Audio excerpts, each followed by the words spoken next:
Anderson. Ignacio, ¿qué tal? Hola, hola. Bueno, qué dura la película. Sí, es dura, ¿no? Sí, pega duro. Pega duro. Pega duro y creo que es lo que quería dejar como legado e impacto, pues el equipo que cruzó, ¿no? Y claro, tiene una sensación casi como de pesadilla, ¿no? Y que es como lo vivieron ellos. De película de terror, como ellos Sí. mismos dicen. Bueno, primero una presentación. John Lee Anderson es probablemente el periodista gringo más latinoamericano. Su vida ha estado marcada por los viajes. A los 18 años ya había vivido en 9 países debido al trabajo de su padre. Y desde entonces no has dejado de moverte por el mundo. Antes de cumplir los 20 estabas fascinado por la revolución sandinista en Nicaragua. Al igual que muchos jóvenes latinoamericanos y algunos españoles, incluso te planteaste unirte a la guerrilla. Muy poco tiempo después, con 25 años fue a Nicaragua, pero ya como reportero perdió sus ilusiones sobre esa revolución, pero nunca agotó su interés por los rebeldes. Hoy, cientos de viajes y miles de reportajes después, trabaja para The New Yorker y ha desarrollado una especial habilidad para enfrentarse a algunos de los dictadores más sanguinarios del planeta y lograr que hablen. Acabamos de ver un estremecedor documental sobre el paso del Darién, producido por Boom, que es el sitio de internet que dirige desde hace unos meses, por fortuna sin abandonar sus viajes y sus reportajes. La crisis de migraciones, lo que contáis en este documental, afecta a todo el mundo, pero en América Latina es un flujo permanente donde se criminalizan las personas y al mismo tiempo Estados Unidos las necesita para su economía. Así es, sí. ¿Y cuál es el papel del periodismo a la hora de contar esta historia? Bueno, de eso se trata un poco el documental, este film corto. Soy parte de un equipo que, así paralelo con lo que uno hace, inventó esta plataforma Boom el año pasado, un poco justamente con un afán, una inquietud de hacer algo más, ¿no? Sin saber exactamente qué lograríamos. Y bueno, el desenlace es lo que acaban de ver, junto con un podcast, en fin.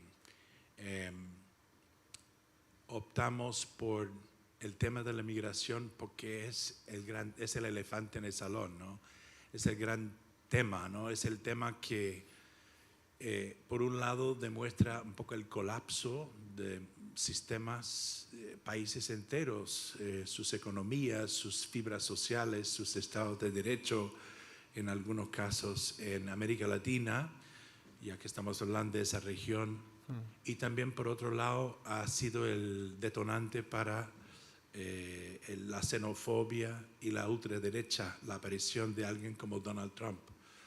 Entonces, nadie, ni nosotros mismos, nos hemos dado con la solución a este impasse. Somos observadores y hasta cierto punto somos partícipes, ¿no? Porque somos de la sociedad o de las sociedades afectadas.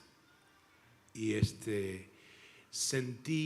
sentimos, hablo por el equipo, que el tema de la migración se había convertido, bueno, en realidad Donald Trump logró ponerlo sobre las portadas como un tema número uno, mediático con sus y bulos político. sobre que se comen a los gatos y a los perros. Sí, sí, así es. Pero hablando de hace como 10 años, cuando su primera candidatura se arremetió en contra de los mexicanos, muy específicamente, sí, como violadores, asesinos y rateros, creo. Y a partir de ahí se ha construido un poderío político y bueno, todos estamos en vilo con ese drama política, ¿no? Mientras tanto, la gente sigue viniendo. Y entonces hay una tendencia de objetivizar a esa gente, a esa masa. Sin duda, los políticos lo hacen. Cuando se cubre el tema de la migración en Estados Unidos, hay grandes excepciones, ¿no? Obvio, de reportería loable, pero digamos, tiende a ser atendido, digamos, como tema noticiosa, debido a partir de pronunciamientos de alguien como Trump, o el gobernador de Texas, Abbott, o del muro. En fin, hay una objetivización. Uno pierde un poco el hilo humano ahí. Hay fotos, miles de la gente ahí por la frontera, cruzando el Río Grande, que el hambre púas, de las caravanas episódicas, hay uno ahora.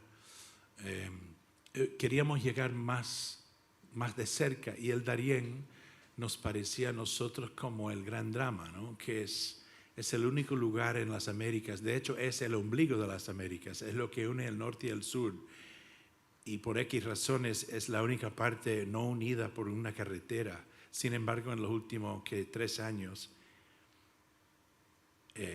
1 millón de personas o más se han marchado por ahí.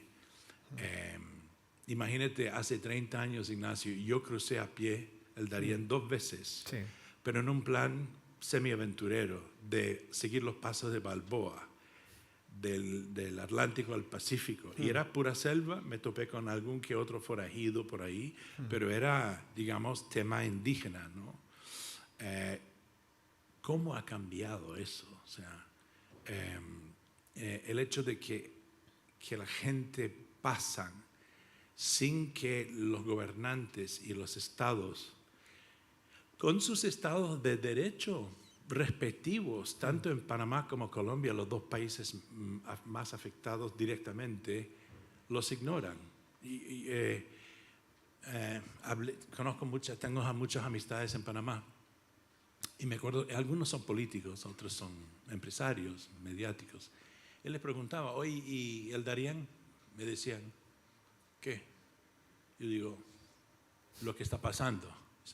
Ni lo vemos, John Lee. Ya. Ay, Una ¿qué catástrofe pasa? humanitaria no va con nosotros. Y en Colombia, el gobierno, francamente, ha cedido el paso al cartel o al clan del Golfo, creo que se llama, ¿no? El gobierno no se mete. Es decir, una organización de crimen organizado se encarga de lucrarse y proteger, al menos al lado colombiano, a estos migrantes. Pero entonces es un drama de muchas maneras, ¿no? Hace uno cuestionar qué es lo que son las soberanías si tú cedes el control de tu territorio a un grupo de crimen organizado. ¿Qué nos dice de la sociedad bien pensante, digamos? Si hemos de sentir empatía, si esta gente con sus miserias, ¿por qué no los ayudamos? ¿Por qué cedemos su paso a delincuentes, a malandros? Y el Darién es solo el primer paso de su drama, ¿no? Hacia el norte. Muchos que finalmente pasaron ahí, llegaron a México, hablando con colegas, les manifestó que el Darién no era tan malo como pasar México, porque inclusive el asedio por parte de grupos malandros o la oficialidad era hasta aún peor, habiendo cruzado eso. Yeah. Bueno, queríamos poner un equipo ahí para sentirlo en carne propia. Yo me reuní yo los esperé en la salida. Y yo, que he estado en muchos lugares difíciles, ni yo tenía pensado la trauma que ellos iban a experimentar. Y lo entendí el momento en que salieron y comenzaron a hablar. Y es como 6 horas para llegar a la ciudad de Panamá por carretera. Y me acuerdo que hablaban sin parar, sobre todo uno. De lo que habían visto. Sí, no podían dejar de hablar. Estaban desahogándose, como recuerdo amigos después de traumas en guerras. Y me di cuenta, de pronto me sentí una culpabilidad moral y una carga muy fuerte por haberlos hecho pasar eso. Yeah. ¿Entiendes? Sobre todo hay una mujer del equipo, Natalia Gallón, que tenía que además contemplar la posibilidad de que fuera violada grupalmente, porque también lo hacen a menudo en esa travesía. Y entonces todos sufrieron una trauma. Y en la película los dejamos a su aire un poco. O sea, yo considero que ellos merecían tener licencia artística, por decirlo así, en hacer lo que querían hacer. Y esto es su producto. Y creo que, o sea, uno podría estar a gusto con esto, a lo mejor uno lo habría hecho de una forma un poco distinta, pero así lo vivieron y esa pesadilla lo siguen teniendo. Una película de terror, como dicen en el arranque. Pero muchos de estos países, Colombia, México y muchas de las regiones en la zona están hoy gobernados por gobiernos progresistas. Está Boric en Chile, Lula en Brasil, Sheinbaum en México, Petro en Colombia. ¿Por qué qué están haciendo estos gobiernos de izquierdas contra la desigualdad y contra los problemas sociales que siguen ahí? Mira, bueno, Sheinbaum apenas empieza, vamos a ver cómo hace suerte con Trump, ¿no? Petro, yo lo hablé al principio del año pasado, le pregunté justamente antes de esto, pero le pregunté por el paso de los migrantes. Y él me dijo, mira, los gringos quieren que nosotros seamos su frontera sur. Yo no lo voy a hacer. Es decir, cosa de ellos. O sea que no ha cedido el paso al control territorial, al clan del Golfo. Si no está el Estado, alguien está. está. No es por ser izquierda, es por ser el presidente colombiano de turno, supongo. No sé qué hizo Duque, pero no me imagino que fue una política más humanista. En cualquier caso, es un gran tema. ¿Qué haces cuando, no sé, en el caso de Chile, mencionaste el caso de Gabriel Boric, lo conozco, tú lo conoces, sí. Es un joven presidente humanista, es un tipo que quisiera armonizar la sociedad, es un tipo con un afán de estadista, es de la izquierda, pero pragmática, diría yo, y se le han metido, entre otros, 800.000 venezolanos en los últimos años. Hay un descontrol de la migración en su país que le ha afectado mucho su propio quehacer, ejercicio del poder político. Porque imagínate, uno es político, llegas al poder, tienes unos rivales que están listos para comerte vivo. Entonces, si llegas como progresista al poder, no estás vinculado con la mano dura policíaca, que las deportaciones masivas como promete Trump, etcétera. ¿Qué haces cuando se te meten tanta gente, ¿no? Entonces lo ha tenido difícil. Te diré una anécdota, por ejemplo, del año pasado. Entre esos 800.000 venezolanos, obviamente la mayoría son gente como uno, o sea, obviamente son gente necesitadas. Y la mayoría han encontrado la forma de vivir de forma digna, lo que pueden hacer. Entre ellos también hay una serie que han traído las mañas de supervivencia de gente que no pueden vivir en la calle, es decir, gente malandra, pues. Y algunos de ellos fueron arrestados y él los quiso deportar, como es que la potestad de un país, cuando tienes criminales, bueno, quiso deportarlos. Maduro no los aceptó. Y en una conversación pidió ayuda con Guyana. Es decir, acepto el avión si me apoyas con Guyana. O sea, así de transaccional, así de burdo, ¿no? Entonces, si tú eres el presidente de Chile y el que tiene que recibir sus malandros no los acepta, sino que le das un favor político inaceptable, ¿qué haces? Entonces, hay una falta de comunión regional, hay una falta de una política concertada, qué sé yo, de ordenar la migración de una forma para que hubiera una migración legal, protegida, para que los grupos delincuenciales no sean los que se lucran de estos éxodos. Pero es así que en la situación actual, esta gente salen de sus países, sea lo que sea su país, y llegan al norte. ¿Y para quienes creen que terminan muchos trabajando? ¿Cómo pagan $20,000 o qué cuesta lo que cuesta para finalmente llegar a Estados Unidos. No lo tienen ellos. Algunos cubanos sí, porque venden sus casas a ganga, a quien sea, a los mafiosos propios de ahí.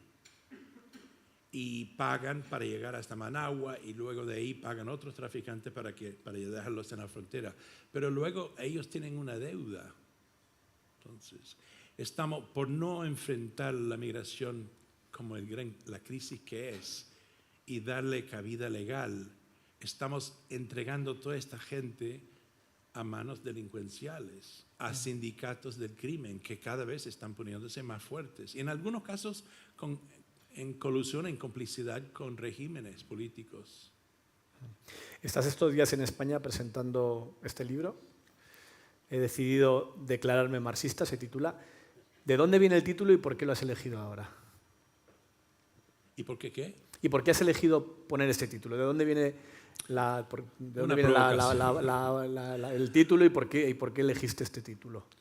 Bueno, tengo que reconocer que yo escribí ese juramento cuando tenía 13 años, viviendo en Liberia en una época en que África está sumergida en guerras de guerrillas de liberación nacional contra grupos de minoría blanca en lugares como Rhodesia o contra los portugueses en Angola y Mozambique, las Guineas. Y de acuerdo a mi lectura de la situación, de la coyuntura y también histórica, ¿quiénes pusieron el pecho en la Guerra Civil Española? ¿Quiénes pusieron pecho en la resistencia francesa en la Segunda Guerra Mundial? Eran los marxistas, casi siempre. Desde mi perspectiva a los 13 años, y ahí hice un juramento propio en la acotación de un diario. Claro, luego no llegó a mayores, no fui anunciando que yo era marxista, ni me enfilé en ningún partido, pero no sé, lo volví a encontrar años después, hace pocos años, y se lo comenté a uno de los editores de este libro. Y dijo, John, tienes que poner eso como titular. Y yo dije, vaya, me van a dar palo, pero ya, está bien, lo hacemos. Y ahí está, eso. Nunca has ocultado tu fascinación por las guerrillas. En 1992 escribiste un libro sobre ellas y tras 5 años de investigación escribiste la gran biografía de Ernesto Che Guevara. ¿Qué queda de todo ese espíritu revolucionario hoy? Lo tiene Javier Milei. ¿Crees que ese es uno de los problemas, que la revolución ahora es reaccionaria? Sí. Sí, la izquierda no... O sea, desde hace tiempo he pensado que la izquierda se ha tenido que mirarse en el espejo. Porque, ¿qué ha pasado con las revoluciones en Nicaragua? En Venezuela simplemente nunca ha sido más que una revolución autoproclamada. A pesar de que yo conocía a Chávez y creo que sí tenía algunas ideas benéficas al principio, en fin. Eso se tragó hace tiempo. Nicaragua es una cosa, es como South Park meets los Ceausescus. Yeah. O sea, es una cosa absurda. Si no fuera las tan setas trágico, estas sería que hacen absurda. en mitad de la ciudad. Sí, y todo esto. Y Cuba, pues, ya no puede sostenerse, ¿no? Y se sostiene porque es isla. Y ya es o sea, ya no tiene el carisma, ni no está Fidel, la mística se ha ido. Los jóvenes se van. Entre el 10 y el 20% de la población cubana se ha marchado como pueden en los últimos 2 años y medio. Es el mayor éxodo jamás, desde el principio de la revolución. Ni hablar de Venezuela, ¿no? O sea que la izquierda con retórica revolucionaria ha fracasado. Es verborrea nada más. Utilizan las consignas y las etiquetas de revolución para justificarse, para legitimizar su presencia en el poder y para insistir en un poder coercivo sin que nadie más se participa, porque la revolución, entre comillas, es sagrada, ¿no? Eso ya no tiene marcha hacia adelante. Tenemos algunas otras izquierdas un poco rebuscadas, como la de México, como el de AMLO, que por un lado rendía pleitesía a Trump, pero también hacía, no sé, gestos hacia la isla o Bolivia, en fin. No es ni chicha ni limonada, ¿no? Entonces, y luego tienes un izquierdoso pragmático que sí lo es. Lula es un tipo todavía de formación, instintos de izquierda, humanistas diría yo, pero con un problema que tiene un país dividido como Estados Unidos, el bolsonarismo, y también tiene las Fuerzas Armadas en contra, que es algo no tan conocido afuera, pero es así. Y bueno, entonces la izquierda nunca tuvo ese momento de vamos a franquearnos acá, vamos a hablar a calzón quitado con nosotros mismos y con nuestra gente. No lo han hecho. Y hasta que lo hacen no se van a poder, digamos, replantearse y tener respuestas a las vicisitudes de sus pueblos y hacer frente a los cantos de sirena de los nuevos rebeldes o figuras que ostentan revolución, que en realidad son gente de derechas reaccionarias, ¿no? Son reaccionarias. Pero ellos son los que tienen el dinamismo del momento. Ellos son los que inspiran y alientan inclusive a los jóvenes, no la gente de izquierda. Y eso es un desafío que tienen por delante, que tienen actualmente, no solamente en América Latina, ¿no? ¿Cómo va a impactar en América Latina, pero evidentemente en todo el mundo, la vuelta de Donald Trump a Estados Unidos, a la presidencia de Estados Unidos? Color de hormiga, o sea, es decir, esto es muy preocupante porque entre lo que promete hacer en tono casi como troleando a la sociedad norteamericana, ¿no? Y en tonos amenazantes, ¿no? Inclusive con los países vecinos, esto de los aranceles con Canadá y con México, sí. Países vecinos amigos, ¿no? Esto de prometer que van a deportar millones de personas a la fuerza e inclusive investigar los orígenes de los que son ciudadanos y que van a algunos de ellos le han votado a Trump incluso. Sí, claro. Y que van a ser campamentos grandes, o llamámosle de concentración, de lo que sea, de deportación, y que no, cueste lo que cuesta. Ahora, ¿será que decimos lo que dijimos antes, un poco para consolarnos a nosotros mismos, de que no va a llegar tan lejos, eso va a costar mucho, ¿cómo lo va a hacer? No, ¿qué va? Al final va a haber alguna persona que le soba, ¿no? ¿Acaso funcionó en el Trump número 1? Más o menos, pero ¿cómo terminó el asalto al Congreso y la denegación de que había perdido las elecciones? ¿Qué mensaje mandó eso al resto del mundo? Ni hablar a su hinchada. Y el hecho de que ha vuelto con fuerza ahora y tiene el monopolio en legislativo y en la Corte Suprema, más el Ejecutivo, le da un poder sin paralelos en la modernidad. Y bueno, temo de que va a intentar proseguir con algunas de las cosas extremas que ha dicho.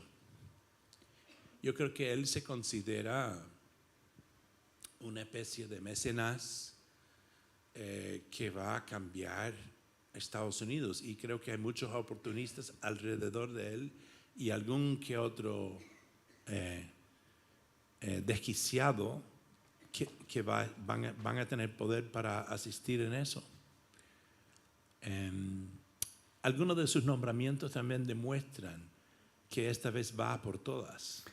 Algunos otra vez dicen, pero Matt Gaetz nunca iba a llegar a ser procurador general, pero lo nombró. Eso era como una falta de respeto a cualquiera. Le falta un terraplanista en la NASA. Yo creo que hay alguno que otro por ahí. Pero digamos, ha nombrado, como hizo en Trump 1.0, un tipo de corrígeme si estoy mal, pero el que ha puesto a cargo de la Agencia de Protección del Medio Ambiente un tipo de la industria de carbón. Así, ¿no? O sea, ha hecho una y otra cosa así, ¿no? Y para otro cargo así del medio ambiente, un tipo del mundo del petróleo. O sea, en fin, la cosa no se pinta muy bien. ¿Y qué opinas de los magnates de las grandes tecnológicas como Elon Musk, que está participando en este futuro gobierno de Trump? Bueno, eso preocupa a uno aún más. Si uno, o sea, yo pensaba que Musk tenía demasiado poder antes y estaba en demasiadas industrias estratégicas, y luego agregas a eso su propiedad de ex Twitter, y su forma de utilizarlo. Y se nota que es un hombre desaforado con su fuerza y a partir de su vínculo, con su alianza con Trump, se convierte casi en copresidente, ¿no? Sí. Entonces tienes un poder político y la mayor fortuna en la faz de la tierra unido en un equipo con nociones estrambóticas. Hay que ver lo que ha hecho Musk con X desde que él asumió el control.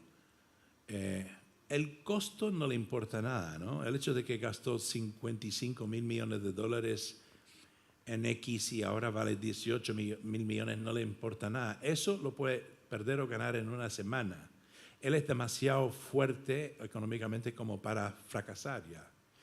Y entonces, ¿pero qué ha hecho con X? Invitó de vuelta a la gente peor, o sea, a la peor gente, la calaña de gente que los propietarios anteriores habían expulsado tardíamente, incluyendo a Trump.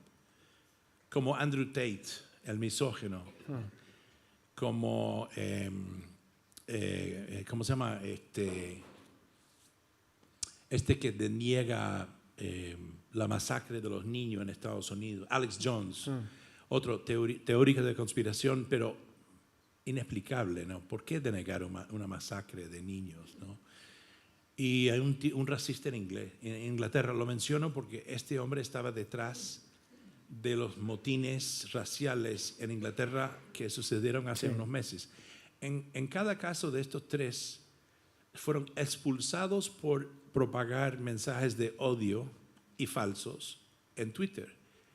Musk los ha invitado de vuelta argumentando que en aras de libertad de información vale todo y que el público, el pueblo se encargará de separar, qué sé yo, el trigo del maíz. Bueno, el pueblo no se encarga de nada en las redes sociales. En el caso de Alex Jones, no sé cuántos seguidores tenía en el Twitter. Me parece a mí que Andrew Tate, este misógino, tenía 30,000. Y lo último que leí es que ya tiene 10 millones. Yeah.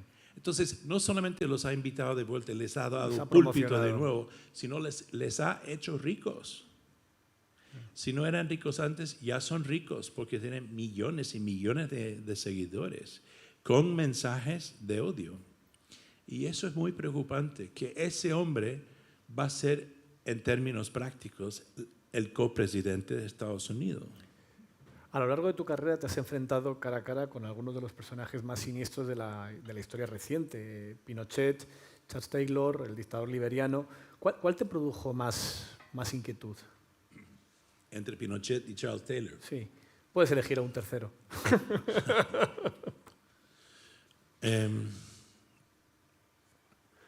Pinochet, claro, lo conocí, era una figura canónica o icónica más bien.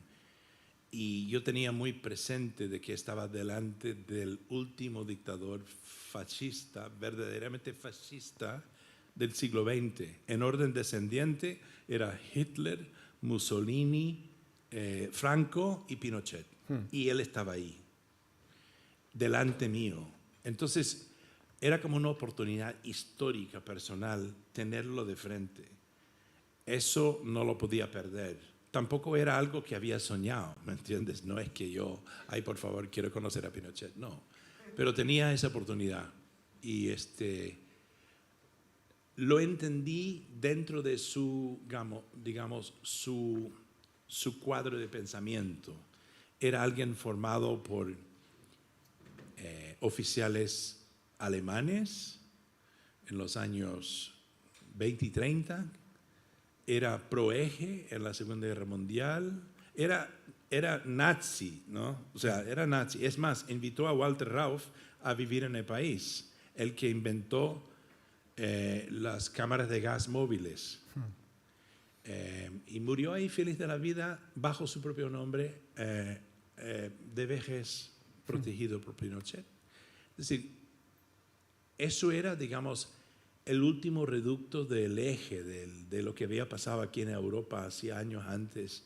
Era una oportunidad única de olerlo, de tenerlo presente.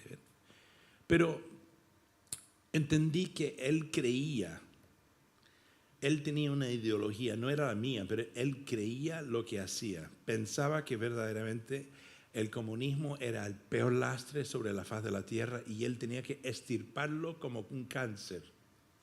Entonces tenía su lógica, aborrecible puede ser, pero una lógica política definida. En el caso de Charles Taylor, un tipo que tenía el beneficio de haber ido a Business School en Boston, pero también conocía el imaginario tribal de su pueblo en África, en Liberia. Era un tipo que utilizó las artimañas de alguien instruido para violentar su propio pueblo. Y lo hizo sin merced, desatando violencia de lo más cruel entre gente civil solamente para ganar una fortuna. Fue él el encargado de mandar a la gente que luego cercenaron 3,000 manos y pies en Sierra Leona para conseguir los diamantes. Por algo es uno de los únicos ex jefes de Estado en La Haya condenado a 50 años. Debería ser cadena perpetua, pero bueno, 50 años. No saldrá nunca, espero. Pero es un tipo psicópata, totalmente malvado, porque sabía exactamente lo que estaba haciendo. Y lo hizo por el propio bien de él. Por dinero. Por dinero, sí. ¿Conoces bien España? ¿Te gusta hablar español? ¿Has vivido aquí y vienes con frecuencia? Hace unos años publicaste un artículo en el diario.es bastante polémico defendiendo que hay que volar la cruz del Valle de los Caídos. ¿Qué crees que hemos hecho mal en cuanto a la memoria histórica casi cuando se van a cumplir 50 años desde la muerte del dictador el año que viene y seguimos todavía sin algo como el Museo de la Memoria de Chile o todavía con familiares buscando a sus desaparecidos en las cunetas? Primero, de no haber volado la Valle de los Caídos. Sigues defendiéndolo. Sí, claro. Un acto simbólico importante.